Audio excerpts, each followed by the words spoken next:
Hello friends, आपल्या सर्वांची आवडती मालिका वचन दिले तू मला या मालिकेच्या आजच्या सोमवार 6 एप्रिलच्या एपिसोडमध्ये आजपर्यंतचा सगळ्यात भयानक, सगळ्यात जबरदस्त ट्विस्ट आला आहे, ज्याचा कधी आपण विचारही केला नव्हता. मग असं नेमकं घडलंय तरी काय? तर फ्रेंड्स, आजच्या एपिसोडमध्ये पहिल्यांदाच ऊर्जा शिंदे आणि विक्रांत शिर्के एकमेकांच्या समोर उभे ठाकले आणि विक्रांत शिर्केने आपला आमदार पुत्र असल्याचा माज दाखवला. त्याने चक्क ऊर्जा शिंदेला ऑफर दिली, पैसे घे, ही केस मागे घे, माझ्या नादाला लागायचं नाही. ऊर्जाने त्याच्याशी काही न बोलता तेथून जाण्याचा निर्णय घेतला, पण विक्रांत शिर्केने चक्क तिचा हात पकडला. त्यामुळे ऊर्जा खूप चिडली आणि ऊर्जाने या विक्रांत शिर्केच्या सनसनीत मुस्काटात मारली आहे. त्यामुळे सगळ्यांना जबर धक्का बसला.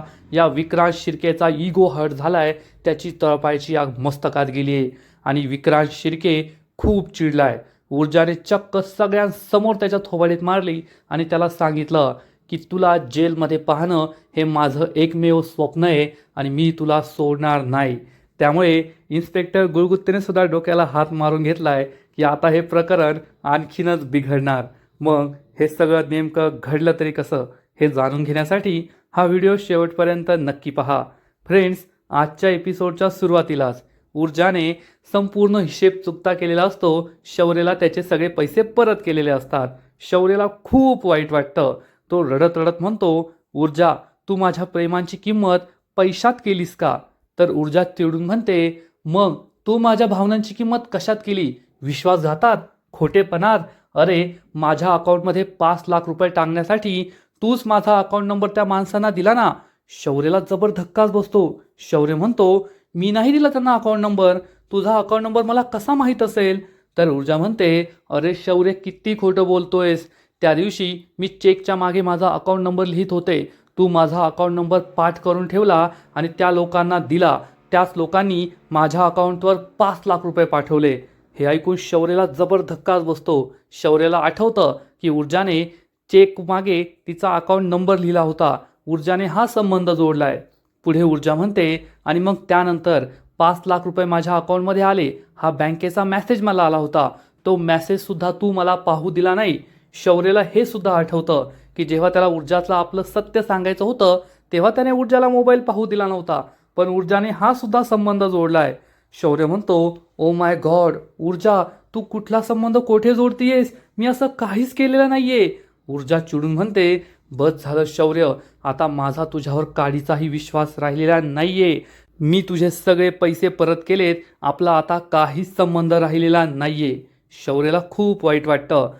इकडे पद्माने इन्स्पेक्टर गुळगुत्तेला सांगितलेलं असतं की शौर्य हा हर्षवर्धन जहागीरदारचा मुलगा आहे, जो या केसमध्ये माझ्या बाजूने साक्ष देणार आहे.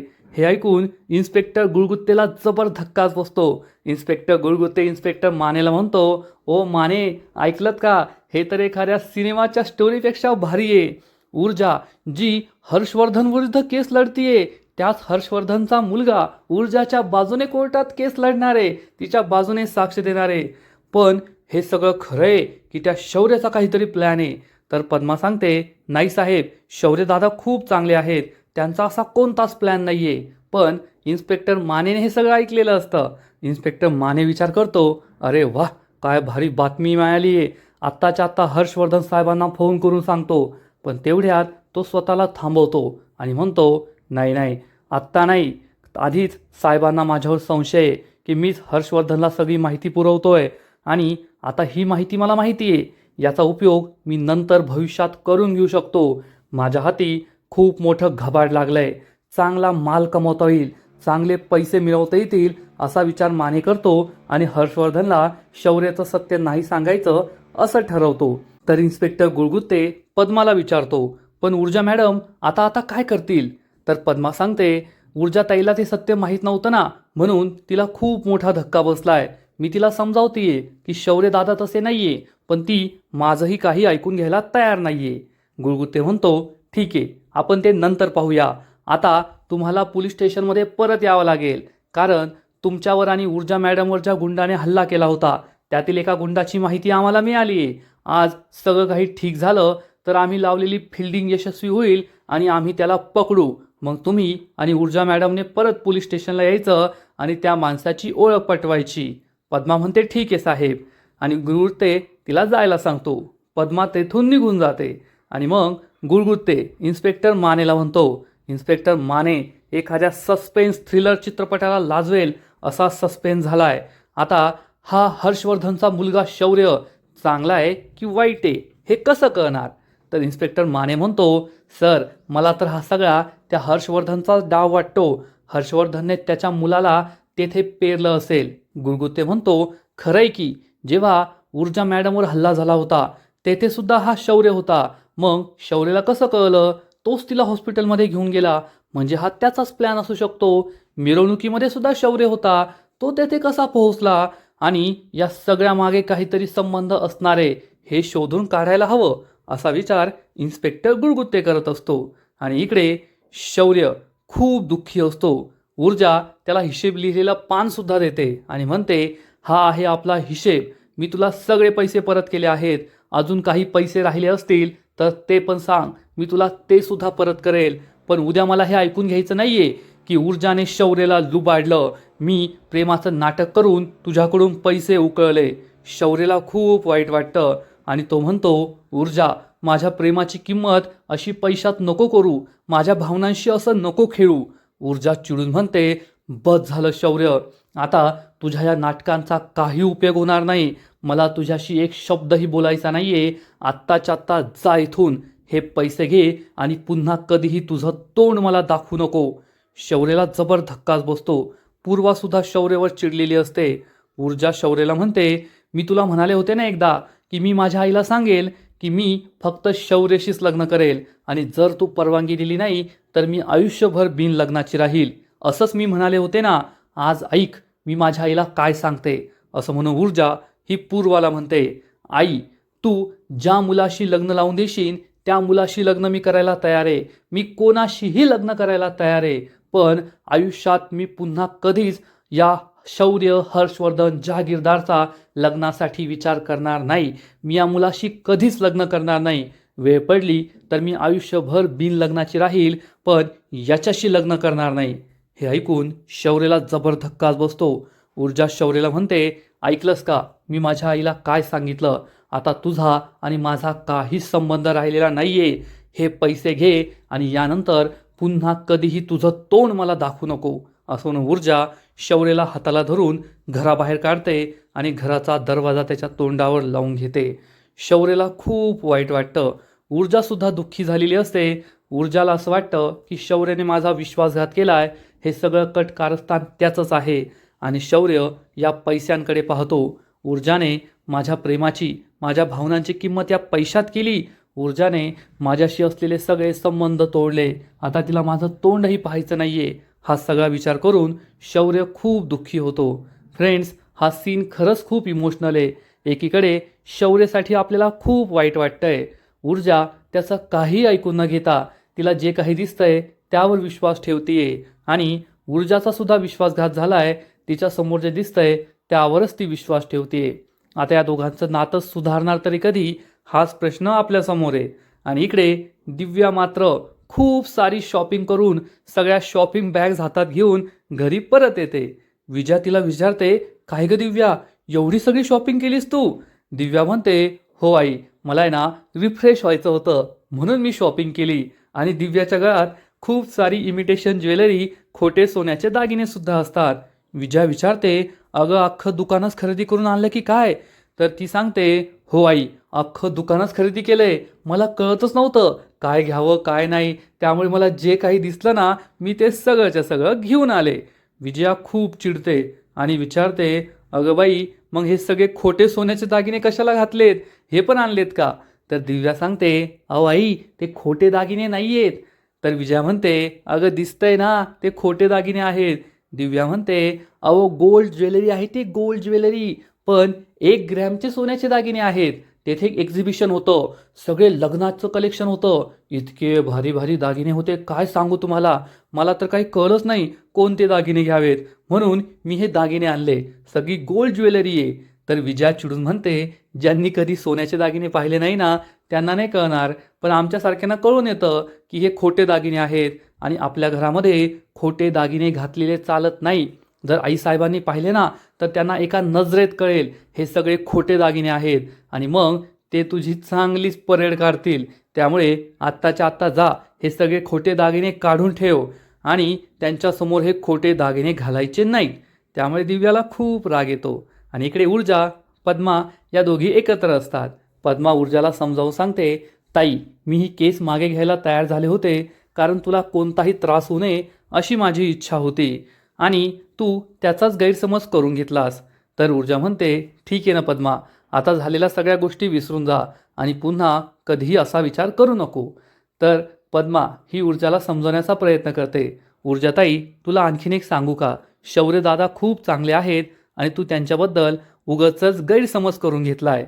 ऊर्जा चिडून म्हणते, पद्मा मी तुझ्याबरोबर आहे कारण माझा तुझ्यावर पूर्ण विश्वास आहे की तू कधीही त्यांच्या प्लॅनमध्ये सहभागी होऊ शकत नाही. पण याचा अर्थ असा नाही आहे की तू शौर्याची वकिली करशील. पद्मा म्हणते, ठीक आहे सॉरी ताई, मी आता शौर्य दादाबद्दल काही बोलणार नाही. पण तू खूप थकलेली दिसतीये. तर ऊर्जा सांगते, मनाने थकली आहे मी. एवढा मोठा विश्वासघात झालाय ना, त्यामुळे काहीही करण्याची माझी इच्छा नाही आहे. कशात मन रमवावं असंही मला वाटत नाही. आणि तेवढ्यात काही माणसं तेथे येतात. ऊर्जा आणि पद्मा त्यांना नमस्कार करतात. तर ही माणसं सांगतात, ऊर्जा मॅडम आम्ही खूप आशेने तुम्हाला भेटायला आलो आहे. आम्ही तुमचं, आमची मुलगी, आमचा सन्मान हे पेज पाहिलं. आम्ही सगळे खूप अडचणीत आहोत. तुम्ही आम्हाला मदत कराल अशी आमची अपेक्षा आहे. ऊर्जा या सगळ्यांना बसायला सांगते. सगळ्यात आधी हा माणूस सांगतो, ऊर्जा मॅडम माझी एक मुलगी आहे. ती रोज कॉलेजला जाते, परंतु कॉलेजला जात असताना काही टवाळखोर तिची छेड काढतात. तिला खूप त्रास होतोय. तिने कॉलेजला जाणंसुद्धा बंद केलं आहे. तुम्ही आम्हाला मदत कराल का? तर ऊर्जा म्हणते, पण यात मी काय मदत करू शकते? मी तुम्हाला सुचवते की तुमच्या एरियामध्ये जे पोलीस स्टेशन आहे तेथे जाऊन तुम्ही तक्रार करा. पोलीसच ही गोष्ट पाहतील. यात मी तरी काय करू शकते? या माणसाला मोठा धक्काच बसतो. हा माणूस म्हणतो, म्हणजे तुम्ही आमची काहीच मदत करणार नाही का? ऊर्जा म्हणते, हीच तर मी तुमची मदत करतेय, तुम्हाला सल्ला देतेय. तुम्ही पोलिसांना जाऊन भेटा, पोलिसांमध्ये तक्रार करा, ते नक्कीच तुमची मदत करतील. हा माणूस म्हणतो, ठीक आहे मग, आणि निराश होऊन तो तेथून निघून जातो. पद्माला समजतं की ऊर्जा ही योग्य सल्ला देतेय पण चुकीच्या पद्धतीने देतेय. आणि मग या ज्या दोन बायका असतात यातली एक बाई म्हणते, माझी मुलगी खूप दुःखात आहे ऊर्जा मॅडम, तुम्हीच तिची मदत करू शकता. ऊर्जा विचारते, काय झालं? तर ही बाई सांगते, माझ्या मुलीचं लग्न झालंय आणि ती खूप साधी भोळी आहे. पण तिचा नवरा मात्र तिला मॉडर्न राहायला सांगतो. मॉडर्न कपडे घाल, अशी राहा तशी राहा असं सांगतो आणि माझ्या मुलीला ते बिलकुल आवडत नाही. त्यामुळे ती खूप बुजरी राहते आणि मग तिचा नवरा तिला त्रास देतो. दुसरी बाई सांगते, त्यामुळे तिला नोकरीच्या ठिकाणीही त्रास होतोय, कामाच्या ठिकाणी तिच्या खूप चुका होत आहे. ऊर्जा विचारते, मग यात मी तुमची काय मदत करू शकते? कायदेशीर गोष्ट असती तर मी काही मदत केली असती, पण यात मी काय मदत करणार? तर ही बाई म्हणते, अहो तुम्ही त्या दोघांशी बोलून पहा, त्यांना सल्ला द्या, त्यांना नक्कीच फायदा होईल. तर ऊर्जा म्हणते, मी त्यांना सल्ला देण्यापेक्षा तुम्ही एखाद्या काउन्सलरकडे त्यांना न्या. काउन्सलरचं हेच काम असतं. काउन्सलर त्यांना योग्य सल्ला देईल आणि नक्कीच त्यांच्यामधील वाद मिटतील. तर ही बाई म्हणते, ऊर्जा मॅडम तुम्ही असं का बोलताय? तुम्हाला पैसे हवेत का? मी तुम्हाला पैसे देते, पण तुम्ही आमची मदत करा. ऊर्जा म्हणते, नाही नाही, पैशांचा प्रश्न नाही आहे, पण कायदेशीर बाबीतच मी तुम्हाला मदत करू शकते. या गोष्टीत मी तुम्हाला नाही मदत करू शकत. माझ्यापेक्षा एखादा काउन्सलर त्यांचा प्रॉब्लेम चांगल्या पद्धतीने सोडू शकतो. तुम्ही काउन्सलरकडे जा. या माणसांना सुद्धा खूप वाईट वाटतं की ऊर्जा आपली मदत करत नाहीये. ऊर्जाने हात वर केलेत आणि या बायका निराश होऊन तेथून निघून जातात. आणि मग पद्मा ही ऊर्जाला समजावून सांगते, ऊर्जाताई तू असं का करतेयस? ऊर्जा म्हणते, मी काय केलं? मी तर त्यांना योग्य सल्ला दिला आणि या गोष्टींमध्ये मी काय मदत करू शकणार होते? कायदेशीर बाब असती तर मी केस लढली असती, काही वॉरंट वगैरे काढलं असतं. पण आता या गोष्टी पोलीस किंवा काउन्सलर्स करू शकतात. मी त्यांना तेवढंच सांगितलंय. पद्मा म्हणते, ताई तुझं बरोबर आहे, पण तू त्यांना योग्य पद्धतीने सांगायला हवं होतं. तू खूप निराश होती आणि त्यांना असं वाटलं की तुला त्यांना मदत करायची नाहीये, त्यामुळे ते दुःखी होऊन निघून गेले.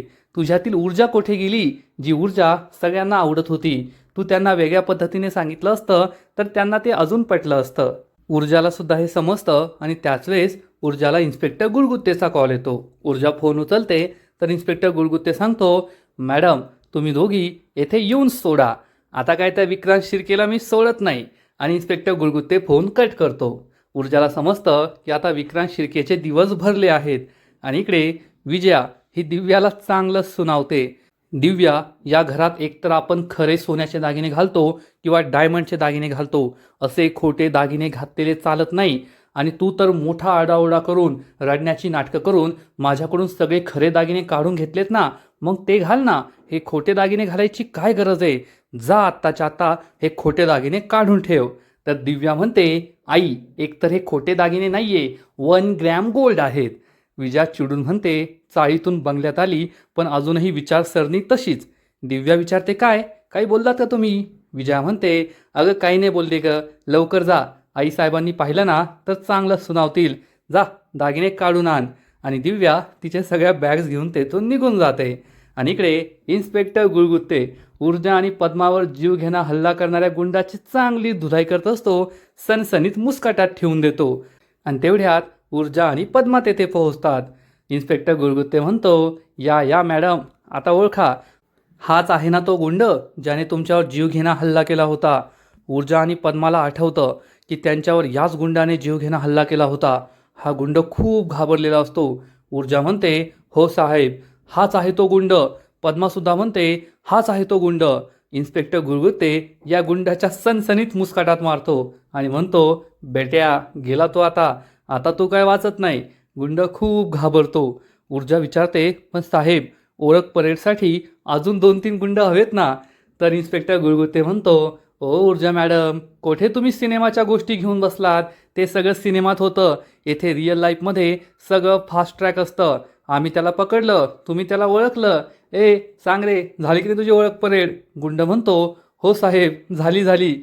इन्स्पेक्टर गुळगुत्ते म्हणतो, पाहिलं का, असा सगळा खेळ असतो. एवढा टाइमपास करायला आपला वेळ नाहीये. तुम्ही दोघी मस्त गरमागरम चहा प्या, तोपर्यंत मी याच्याकडून सगळं वधवून घेतो की याला हल्ला कुणी करायला सांगितला होता. असं म्हणून इन्स्पेक्टर गुळगुत्ते या गुंडाला घेऊन आतमध्ये निघून जातो. ऊर्जा आणि पद्मा खूप खुश असतात. इन्स्पेक्टर गुळगुत्ते चांगली धुलाई करतो या गुंडाची, एकानंतर एक मुस्काटात मारतो आणि विचारतो, सांग, तुला या दोघींवर हल्ला करायला कुणी सांगितलं होतं? हा गुंड खोटं बोलतो, नाही साहेब, मला नाही माहीत, मला तो आठवत नाही, मला त्याचा चेहरा आठवत नाही. बाहेर ऊर्जा आणि पद्मा सगळं ऐकत असतात. गुळगुत्ते चिडून म्हणतो, ओ माने, हा माणूस काय ऐकत नाही हो, त्याला प्रेमाची भाषा समजत नाही. तुम्ही ते गुलाबाचं फूल आणलंय ना, ते द्या बरं, त्याचा सत्कार करायचा आहे. इन्स्पेक्टर माने चक्क एक मोठी पक्कड गुळगुत्तेच्या हातात देतो आणि मग इन्स्पेक्टर गुळगुत्ते म्हणतो, अजून एक प्रॉब्लेम आहे, आता कळत नाहीये आधी याचं पेडिक्युअर करायचं की मॅनिक्युअर करायचं. गुंड घाबरून विचारतो, साहेब हे काय बोलताय तुम्ही? तर गुळगुत्ते म्हणतो, अरे आता तुझ्या हाताची नखं पहिले काढायची का पायाची नखं पहिले काढायची, हाच विचार करतोय मी. गुंड खूप घाबरतो. गुळगुत्ते त्याचं बोट पकडतो आणि चक्क या पकडने त्याच्या बोटाचं नख काढू लागतो. गुंड घाबरून म्हणतो, नाही साहेब, माफ करा, मी तुम्हाला खरं सांगतो, हे सगळे ना मला विक्रांत शिर्केने करायला सांगितलं होतं. ऊर्जा आणि पद्मा हे ऐकतात, त्यांनाही जबर धक्काच बसतो. गुळगुत्ते विचारतो, कुणी सांगितलं, कुणी? हा गुंड म्हणतो, विक्रांत शिर्केने. गुळगुत्ते म्हणतो, अरे बाबा नीट बोल, ब करत नको बोलू, नीट सांग. गुंड म्हणतो, विक्रांत शिर्के. गुळगुत्ते खूप खुश होतो आणि मानेला म्हणतो, माने फोटो दाखवून सोडा. माने विक्रांतचा फोटो त्याला दाखवतो. हा फोटो पाहून हा गुंड लगेच ओळखतो आणि म्हणतो, हाच होता तो, हाच तो विक्रांत शिर्के. आणि साहेब, तुम्ही मला जिवंत सोडू नका, तुम्हीच मला मारून टाका, कारण त्या विक्रांत शिर्केला समजलं ना मी त्याचं नाव घेतलंय तर तो तर मला मारूनच टाकेल. त्यापेक्षा तुम्ही त्याला कळू देऊ नका की मी त्याचं नाव तुम्हाला सांगितलंय. असं म्हणून हा गुंड इन्स्पेक्टर समोर हात जोडतो. ऊर्जा आणि पद्मा हे सगळं ऐकत असतात आणि आता हा विक्रांत शिर्के काही सुटत नाही, तो नक्की जेलमध्ये जाणार म्हणून त्यांना खूप आनंद होतो आणि आजचा एपिसोड येथेच संपतो. फ्रेंड्स, वचन दिले तू मला या मालिकेचा आजचा एपिसोड खूप भारी होता, खूप इंटरेस्टिंग होता. शौर्यबद्दल जे काही घडतंय ते पाहून वाईट वाटतंय, पण आता केसमध्ये नक्कीच सुधारणा होईल एवढं मात्र खरं. आजचा एपिसोड तर भारी होता, पण या मालिकेचा पुढील एपिसोड आणखीन भारी असणारे, आणखीन मोठा ट्विस्ट त्या मालिकेत येणारे. मग नेमकं घडणार तरी काय? तर फ्रेंड्स, वचन दिले तू मला या मालिकेच्या पुढील एपिसोडमध्ये आपण पाहू की विक्रांत हा पोलीस स्टेशनमध्ये येईल. तेथे विक्रांत आणि ऊर्जाची पहिल्यांदाच भेट होईल आणि विक्रांत हा अतिशय उद्धटपणे ऊर्जाला म्हणेल, ए ऊर्जा शिंदे, पैसे पाहिजे तितके घ्यायचे आणि ही केस मागे घ्यायची. पण ऊर्जा त्याला काहीही उत्तर न देता तेथून जाऊ लागेल. त्यामुळे विक्रांत शिर्के चक्क तिचा हात पकडणार. त्यामुळे ऊर्जाच्या तळपायाची आग मस्तकात जाईल आणि ऊर्जा या विक्रांतच्या सनसनीत मुस्काटात मारणार, त्याचं थोबाड फोडणार. त्यामुळे विक्रांतला जबर धक्का बसेल आणि ऊर्जा त्याला ठणकावून सांगेल, विक्रांत शिर्के, मी तुला फक्त जेलमध्ये पाहते. मी तुला आता जेलमध्ये पाठवणार, हे लक्षात ठेव. इन्स्पेक्टर गुळगुत्ते सुद्धा हे पाहत असेल आणि सगळ्यांना जबर धक्का बसणार की ऊर्जाने चक्क विक्रांतच्या थोबाडीत मारली. मग आता विक्रांतने तर थोबाडीत खाल्ली आहे, याचे परिणाम काय होतील हे पाहणं खूप इंटरेस्टिंग असेल. तर फ्रेंड्स, तुम्हाला सुद्धा वचन दिले तुम्हाला ही मालिका आवडते का? नक्कीच कमेंट करून सांगा. आणि या मालिकेचे असेच नवीन नवीन एपिसोड, नवीन नवीन अपडेट सर्वात आधी पाहण्यासाठी व्हिडिओला लाईक करा, शेअर करा, चॅनलला सबस्क्राईब करून बेल आयकॉनवर क्लिक करा. म्हणजे या मालिकेचे नवीन नवीन एपिसोड तुम्हाला सर्वात आधी पाहायला मिळतील. खूप खूप खूप धन्यवाद.